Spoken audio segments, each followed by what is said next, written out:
जय हिंद दोस्तों। आज का वीडियो है हमारे महान जनरल साहब के ऊपर जो जवानों के मसीहा थे, हमदर्द थे और उनके ऊपर एक मूवी निकली है। सबसे पहले आपको ये वीडियो मैं दिखाता हूं जहां पर एक सेना का कैप्टन और सेना के अंदर की पोल खोलता हुआ वीडियो, सेना की कमजोरी को दर्शाता हुआ वीडियो, जहां पर एक कैप्टन साहब जवान को कह रहे हैं कि आपने हमारी अनदेखी की और हमें देख करके आपने सैल्यूट नहीं मारा।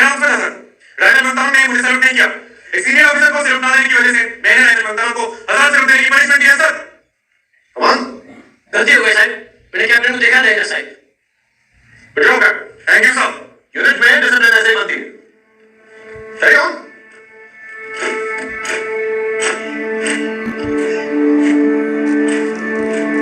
आर्मी का एक रूल है, सैल्यूट का जवाब सैल्यूट से देना और तुम कैप्टन रेगुलर मान के हर सैल्यूट का जवाब दोगे।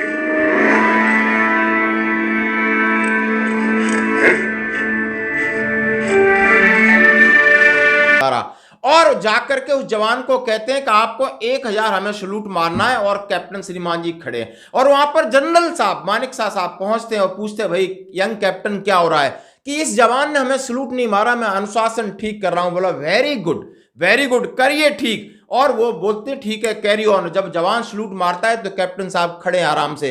लेकिन जनरल मानिक साहब क्या कह रहे हैं, जरा आप इस वीडियो को दिखाना, ये अंदर की बात है। फिर हम आपको असली बात दिखाएंगे, कसम से आपने ये वीडियो दोनों देखे, असली जनरल साहब का इंटरव्यू दिखाएंगे। उन्होंने अपने बारे में बोला और उनके बारे में सभी जानते हैं। 1971 यानी पाकिस्तान से और उन्होंने बांग्लादेश को अलग किया था और जहां उन्होंने इंदिरा गांधी जी को जब प्रधानमंत्री थी उनको मना कर दिया था कि इस सिचुएशन में आज के समय में मैं युद्ध के लिए तैयार नहीं हूं और मैं अपनी मर्जी से प्लान करूंगा युद्ध कब होगा और आपको विजय मिलेगी, ये गारंटी देता हूं। और उन्होंने मांगे थे 50-55 दिन, उन्होंने 14 से 15 दिन में और बांग्लादेश को अलग करा दिया था और लाखों सैनिकों पाकिस्तानी को उन्होंने सरेंडर किया था। दोस्तों ये जनरल मानिक साहब हमारे लीजेंड है। अब इनके ऊपर ऐसे जनरल होने चाहिए थे या आज ऐसे सिद्धांतों की जरूरत है, इसके ऊपर बहुत बड़ा कमेंट्स आया, ये आपको सुनना पड़ेगा। लिखा है सीधा we need to learn from the principles set by the great legend of ours. हमें उनके सिद्धांतों से सीखना होगा जो हमारे लीजेंडों ने स्थापित किए हैं। Forces are prepared to fight war not litigation, यानी सेना मुकदमे लड़ने के लिए नहीं है, लड़ाई लड़ने के लिए तैयारी करना है। Legal words and commander need to be understand that expression of the second commandant and Chetwode credo है safety honour and welfare of man under their command.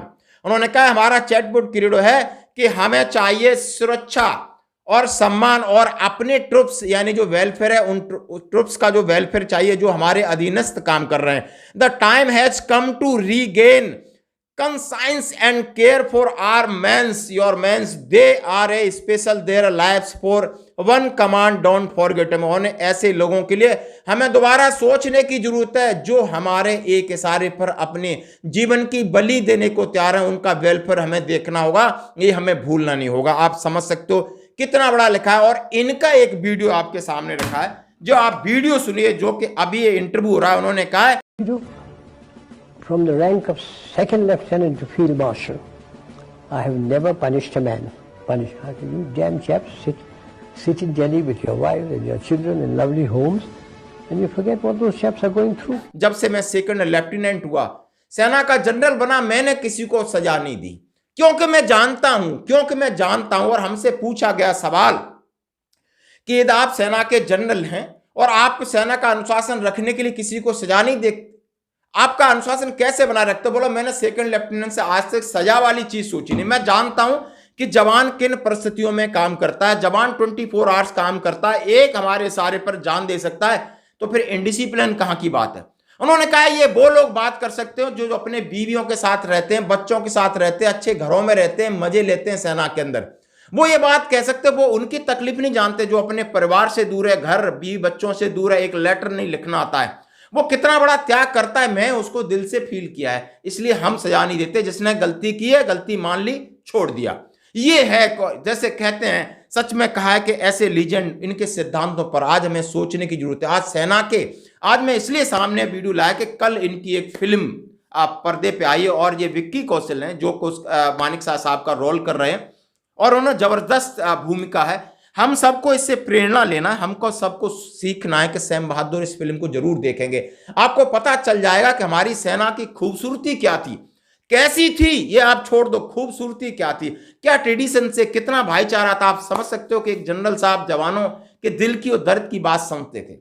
और इसी तरीके से आपने ये उदाहरण दिया, एक उदाहरण है अपनी फिल्म में दर्शाने की क्या जरूरत थी कि एक सेना के कैप्टन ने बोला ठीक है आपने हमको देखा नहीं, आप सलूट करते रहिए खड़े खड़े। बोला नहीं, सेना का ये नियम नहीं है, यदि वो 1000 सलूट करें तो 1000 सलूट आपको करना पड़ेगा, ये नियम नहीं है सेना का। यदि आपको सलूट किया और आप अपने खड़े होकर के हंस रहे हो, मस्ती से जा रहे हो, यानी ये सेना की उस चीज को दर्शाता है। शायद हम के लिए, हमारे सब के लिए, शायद बहुत सारे लोग जो बुक्स नहीं पढ़े होंगे, इनके बारे में नहीं पढ़ा होगा, जितने जवान हैं जो रिटायरी हैं, आपको सोचना होगा कि सेना एक बहुत बड़ी खूबसूरत संस्था है। आज कहीं ना कहीं इसमें समस्याएं हो रही हैं, तो शायद इस मूवी से हमें जरूर पता चलेगा कि आज से पहले सेना कितनी खूबसूरत थी, ताकतवर भी थी, सेल्फ रेस्पेक्ट भी थी। जो सही है वो सही है, जो गलत है वो गलत है, जो कह सकता है वो बड़ा लीडर वो ही है। ये नहीं कि हर एक जगह मुंडी हिला के हाँ कर दोगे तो पीछे वालों का भट्टा बैठा दोगे। ये भी बात सही है। धन्यवाद दोस्तों।